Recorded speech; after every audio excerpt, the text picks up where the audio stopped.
Hello everyone. आज हम इस वीडियो में चर्चा करेंगे मुद्रास्फीति या इन्फ्लेशन के बारे में। सामान्य अर्थों में जिसे महंगाई कहा जाता है, अर्थशास्त्र में उसे इन्फ्लेशन या मुद्रास्फीति के नाम से जानते हैं। मुद्रास्फीति से तात्पर्य है कि जनरल शब्दों में अगर देखें तो जो कीमत स्तर है उसमें लगातार वृद्धि। मान लीजिए कि एक दिन बहुत ज़्यादा कीमत बढ़ गई, दूसरे दिन घट गई, फिर 2 दिन बाद फिर वापस कीमत बढ़ गई और चौथे दिन वापस कम हो गई, तो इसको हम जो है मुद्रास्फीति नहीं कहेंगे, वरन कीमत स्तर जो है वो लगातार परसिस्टेंटली मिनिमम एक तिमाही तक अगर वो लगातार कीमतों में वृद्धि होती जा रही है तो वो मुद्रास्फीति के अंतर्गत आएगी। तो सामान्य कीमत स्तर में जो लगातार वृद्धि होती है वो मुद्रास्फीति कही जाएगी। अब इस मुद्रास्फीति का प्रभाव क्या होगा कि वस्तुओं की कीमतों में वृद्धि होगी, यानी महंगी हो जाएंगी वस्तुएं। जो पहले 100 रुपये की आती थी वो वस्तु हो सकता है 125 की 150 की भी मिले और मुद्रा के मूल्य में कमी हो जाएगी। अब मुद्रा के मूल्य में कमी कैसे हुई कि मान लीजिए जो वस्तु आपकी 100 रुपये में आ जाती थी, अब वो क्योंकि महंगाई हो गई तो 100 रुपये में वो सारी वस्तुएं नहीं आ सकती जो आप पहले खरीद सकते थे, यानी मुद्रा का जो मूल्य है वो कम हो जाता है कीमतों में वृद्धि होने से या महंगाई या मुद्रास्फीति होने से। इसका मतलब क्या हुआ? मुद्रास्फीति और मुद्रा के मूल्य में क्या है? ऋणात्मक संबंध है, यानी मुद्रास्फीति है, महंगाई अधिक है तो मुद्रा का मूल्य जो आप उस मुद्रा से खरीद सकते थे, मान लीजिए 10,000 में किसी का खर्चा चल जाता था, 1 महीने का राशन खर्चा चल जाता था, अब क्या होगा? क्योंकि मुद्रास्फीति हो गई, महंगाई हो गई, निरंतर कीमत स्तर लगातार बढ़ता जा रहा है तो वो 10,000 में अपना राशन पूरा नहीं ला पाएगा। इसका मतलब जो 10,000 रुपये थे या मुद्रा थी उसका मूल्य पहले की तुलना में कम हो गया है। अब अगर उसको वही वस्तुएं लेके आनी है, वही 1 महीने का राशन उसको अगर चाहिए जो पहले वो 10,000 रुपये में लेके आ जाता था, अब क्योंकि मुद्रा के मूल्य में कमी हो गई इसलिए अब पहले की तुलना में वो कम वस्तुएं ही आ पाएगी। तो मुद्रास्फीति और मुद्रा के मूल्य में ऋणात्मक संबंध है। फिर नौकरी पेशा और मजदूरों को इससे हानि होती है।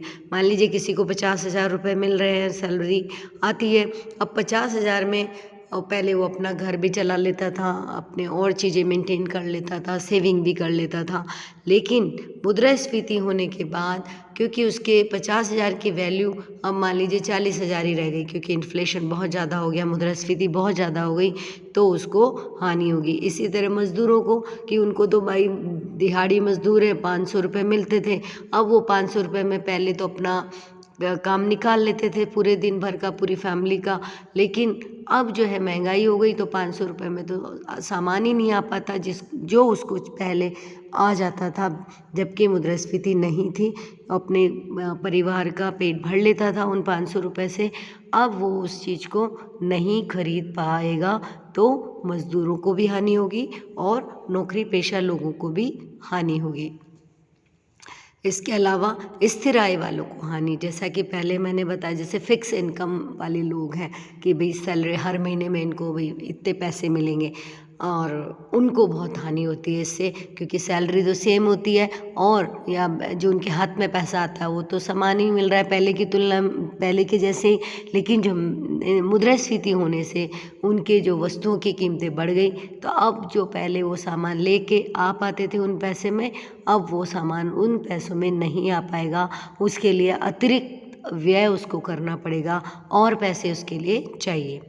ऋणदाता को हानि कि जो जिसने पहले ऋण दिया था, मान ले किसी ने 1 लाख रुपए का ऋण दिया था और 2 साल बाद इन्फ्लेशन बहुत ज़्यादा हो गई, तो अगर कोई लौटाता भी है उन पैसों को तो वो 1 लाख जब उसने दिए थे तब मुद्रास्फीति नहीं थी तो उसकी वैल्यू ज़्यादा थी, और आज 2 साल बाद जब वो उसको लौटाएगा तो उसकी वैल्यू कम रहेगी, इसलिए ऋण देने वालों को भी इसमें हानि होती है, जबकि अर्थव्यवस्था में मुद्रास्फीति की स्थिति होगी।